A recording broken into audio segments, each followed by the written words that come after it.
안녕하세요, 복남입니다. 오늘은 일본의 공유 스쿠터를 체험해 보려고 합니다. 한국도 그렇지만 일본도 요즘은 탈 것들의 공유가 일상이 되어진 것 같은데요.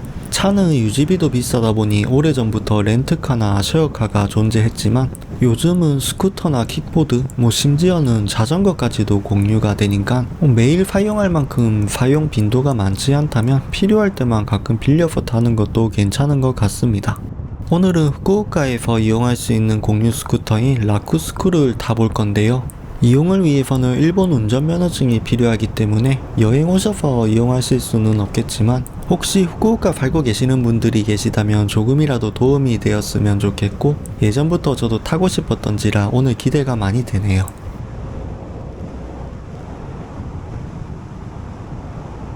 일본 운전면허증과 신용카드만 있다면 라인에서 라쿠스쿠를 친구 추가하고 간단한 정보 입력 후 바로 라쿠스쿠를 이용할 수가 있는데요.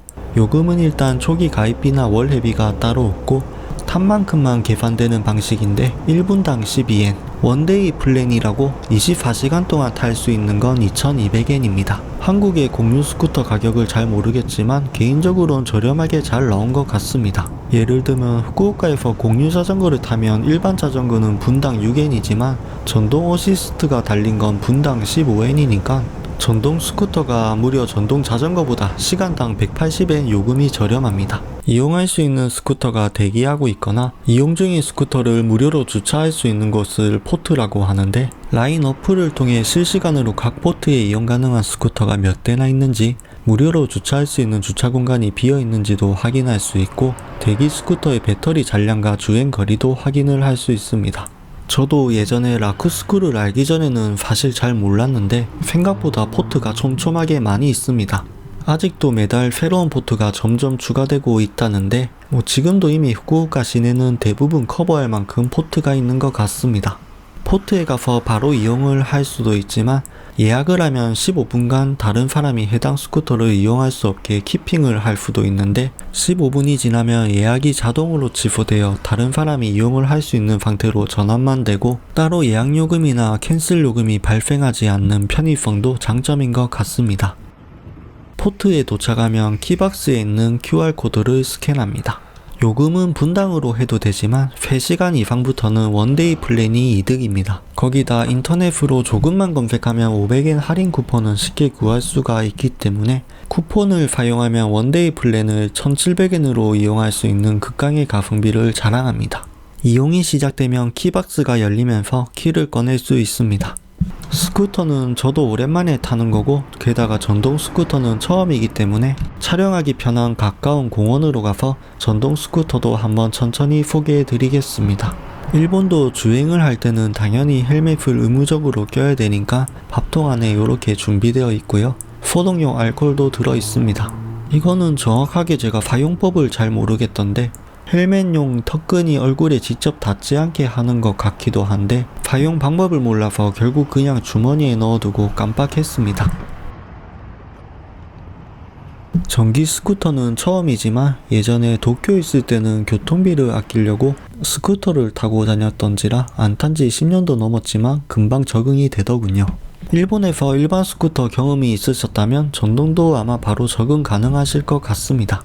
영상을 찍을 때가 마침 가을 날씨였던지라 스쿠터 타기 딱 좋은 날씨인데 날씨만 좋으면 이걸로 후쿠오카 시내 어지간한 곳은 다 갈 수 있을 것 같습니다. 그럼 이제 본격적으로 라쿠스쿠를 한번 살펴볼까요?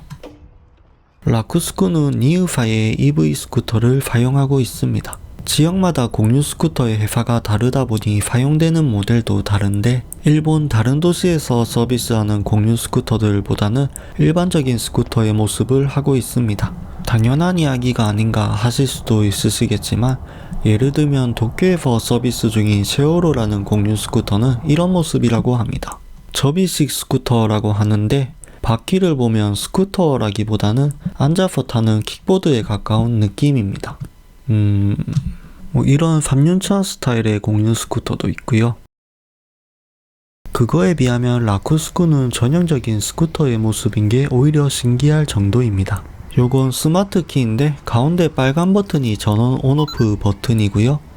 위아래에 있는 열쇠 마크가 시큐리티랑 온오프 버튼으로 이제 주차하고 락이 걸린 상태에서 조작을 하거나 충격이 가해지면 경보음이 울리게 됩니다. 주차할 때는 핸들을 왼쪽으로 꺾은 뒤 키를 락 쪽으로 돌리면 핸들락이 걸립니다. 핸드폰을 거치할 때 충전을 할 수 있는 USB 포트도 준비되어 있네요. 핸들 오른쪽에 있는 초록색 버튼이 스타트 버튼이고 그 위에 있는 버튼이 비상 깜빡이 버튼, 플러스 마이너스 버튼은 모드 전환 버튼입니다. 왼쪽에는 라이트와 깜빡이, 크락션이 있고 회색 버튼이 크루즈 컨트롤 버튼입니다. 완충시 주행거리는 40km지만 원데이 플랜은 24시간 동안 스쿠터를 무제한으로 교체가 가능하기 때문에 배터리가 떨어지면 가까운 포트에 가서 스쿠터를 바꿔 타면 됩니다. 최고 속도는 제한이 걸려 있는지 아무리 당겨도 45km 정도로 비슷한 크기의 50cc 스쿠터가 60km 정도인 걸 생각하면 생각보다 속도는 잘 안 나오는 느낌이었습니다. 근데 사실 속도를 30km까지 법적으로는 규제하고 있기 때문에 최고 속도가 더 나온다고 해서 크게 의미가 있는 부분은 아닌 것 같습니다. 그리고 저속 모드는 최고 속도가 20km인데 20km면 도로 흐름에 방해가 되어 오히려 다른 차들이 무리한 추월을 할 수도 있기 때문에 처음 시동 걸고 차도로 나오기 전에 잠깐 말고는 거의 고속 모드만 사용했던 것 같습니다. 참고로 일본은 한국과 반대로 좌측 통행이 기본인데 이런 소형 원동기는 2단 우회전이라는 걸 해야 합니다. 예를 들면 차처럼 여기서 바로 우회전을 할 수 있는 것이 아니라 일단 직진이나 좌회전을 해서 교차로까지 간 뒤에 이렇게 방향을 틀면 됩니다. 이게 왜 바로 차처럼 우회전이 안 되냐 하면 소형 원동기는 제일 바깥 차선 가쪽으로만 달려야 하기 때문에 애당초 2차선 도로부터는 우회전 차선 진입 자체를 할 수 없기 때문입니다. 저도 예전에 도쿄 살다가 후쿠오카 와서 놀란 것이 도쿄에서는 당연하던 스쿠터 2단 우회전을 후쿠오카에서는 대부분 안 하고 차선도 너무 제한 없이 달리길래 좀 의아하게 생각했는데 일단 규정은 숙지하고 이용하는 것이 좋으니까 참고하시길 바랍니다. 라이딩을 좀 하다가 배가 고파서 라라포트에 왔습니다. 참고로 라라포트는 바이크 주차비가 무료이기 때문에 근처에 라쿠스쿠 포트가 없더라도 별도의 비용 없이 주차를 할 수 있습니다. 예전에 제가 처음 일본에 왔을 때는 클래식 스쿠터랑 빅 스쿠터가 유행하던 시절이었는데 이제는 전기 스쿠터를 편하게 빌려서 탈 수 있는 시대가 되었네요.